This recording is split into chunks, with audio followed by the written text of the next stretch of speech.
Hey guys, welcome back to my channel honest study. This is Kabir. और इस बार ऋतिक रोशन ने अपने बर्थडे पे यानी कि 10 जनवरी को रिलीज किया एक बहुत बड़ा सरप्राइज अपने फैंस के लिए। लेकिन सवाल सबसे बड़ा ये है कि क्या वो सरप्राइज एक बिग सरप्राइज है या फिर भी एक नॉर्मल सरप्राइज है या फिर एक डिसअपॉइंटमेंट है। और कहीं ना कहीं सवाल खड़ा करता है कि क्या ऋतिक रोशन की जो फिल्म आ रही है वो कुछ कमा पाएगी या नहीं।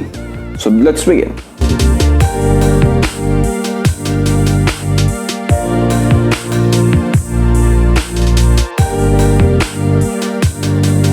तो भैया 10 जनवरी को ऋतिक रोशन का बर्थडे था और उन्होंने इस खुशी के अवसर पर जारी किया अपनी अपकमिंग फिल्म यानी कि विक्रम वेधा, जो कि ऑलरेडी ओरिजिनल फिल्म का रीमेक है। उसका फर्स्ट लुक जिसमें वो बने हैं वेदा और विक्रम बने हैं हमारे सैफ अली खान। तो फिल्म की जो एक्साइटमेंट था वो जब से शुरू हो गया था जब फिल्म का अनाउंसमेंट हुआ था, क्योंकि ऋतिक रोशन जो है जाने जाते हैं अपनी कुछ ही सिलेक्टेड स्क्रिप्ट्स को सिलेक्ट करने के लिए, क्योंकि वो जो भी स्क्रिप्ट सिलेक्ट करते हैं बहुत सोच समझ के कि क्या उन्हें आउटपुट मिलेगा उस फिल्म से। और मेरा मानना ये है कि कहीं ना कहीं उनका सिलेक्शन अच्छा होता है, क्योंकि अगर आप उनकी स्टोरी पढ़ोगे कि कौन कौन सी फिल्म उन्होंने छोड़ी है तो यार तुम अपना सर पकड़ लोगे, जैसे कि ठग्स ऑफ हिंदुस्तान। तो जैसा कि तुम्हें पता है कि Vikram Vedha stars Hrithik Roshan, Saif Ali Khan and Radhika Apte in the pivotal and leading roles. और इस फिल्म को बना रहे हैं वही डायरेक्टर जिन्होंने ओरिजिनल फिल्म बनाई थी विक्रम वेदा 2017 में, starring Vijay Sethupathi and R Madhavan. इसमें आर माधवन बने थे वेदा और विजय सेतुपति बने थे विक्रम। तो यार सबसे बड़ी बात यह है कि इस फिल्म को बनाया जा रहा है, बहुत अच्छी बात है। सबसे खुशी की बात यह है कि वही डायरेक्टर जिन्होंने ओरिजिनल फिल्म बनाई थी उन्होंने ही इस फिल्म को बनाने की सोची। हालांकि प्रोड्यूसर्स शायद अलग हो सकते हैं, लेकिन सबसे बड़ा सवाल यह है कि इस फिल्म को बनाया ही क्यों जा रहा है, जबकि ये film already Hindi dubbed YouTube पे अवेलेबल है। और मेरा मानना ये है 2017 में 17 से लेके अब तक 5 साल में ऐसी न जाने कितनी ऑडियंस होगी जिन्होंने ओरिजिनल फिल्म को देख लिया होगा। तो सबसे बड़ा सवाल ये है कि आखिर ओरिजिनल फिल्म को बनाने की क्या जरूरत पड़ गई। क्या वो अच्छी नहीं बनी थी? क्या उसमें एक्टिंग स्किल्स अच्छी नहीं थी? जबकि ना आर माधवन और विजय सेतुपति यार नंबर 1 एक्टर्स हैं। तो फिर क्या सवाल हो सकता है? क्या फिल्म से सेटिस्फाई नहीं थे डायरेक्टर को तो पैसे मिल गए होंगे ना। तो प्रोड्यूसर्स में कोई दिमाग में कभी ओह प्रोड्यूसर पैसा, हाँ अरे पैसा कमाना है यार, पैसा कमाना है, बस पूरी स्टोरी वही रख दो। बस क्या करो, जो चेहरे हैं उनको अदला बदली कर दो, स्टोरी वही रख दो, गाने भी वैसे ही बना लो, सीन तो सेम टू सेम कॉपी करनी होती है जैसे जर्सी ने किया है, बन गई फिल्म, कमा लिए पैसे।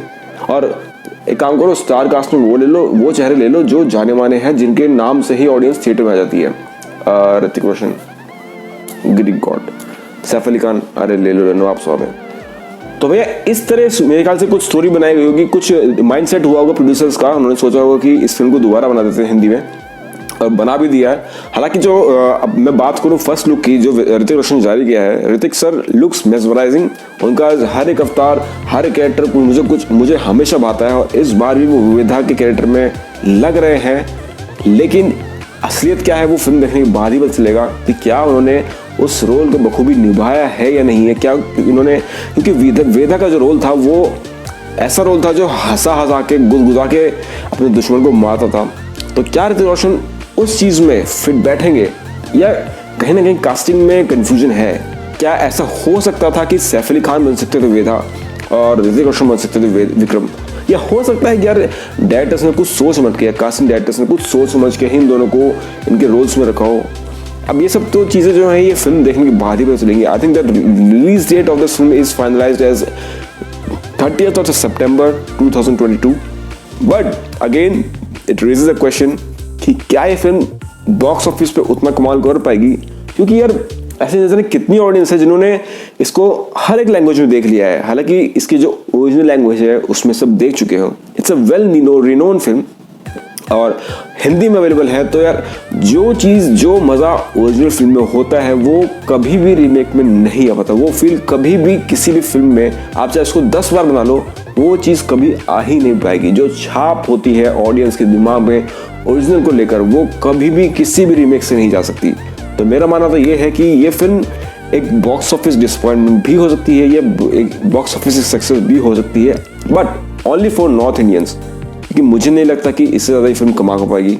हो सकता है कि फॉरेन स्टेट्स, फॉरेन कंट्रीज में ये फिल्म आपको बिजनेस दे दे, बट मेरा मानना ये है कि यार ये फिल्म उतना नहीं कमा पाएगी जितना इसकी ओरिजिनल फिल्म में कमाया होगा, जो नाम इसकी ओरिजिनल फिल्म में कमाया होगा। हाँ, अगर कुछ ट्विस्ट होगा विक्रम वेधा में और कैरेक्टर्स उससे भी उस लेवल से ऊपर चले जाएंगे उस एक्टिंग स्किल्स में जो विजय सेतुपति और आर माधवन ने दिखाई थी इस फिल्म में, तो शायद ये फिल्म एक टॉस हो सकती है बॉक्स ऑफिस के लिए और धूम धड़ाका कर दे बॉक्स ऑफिस पे।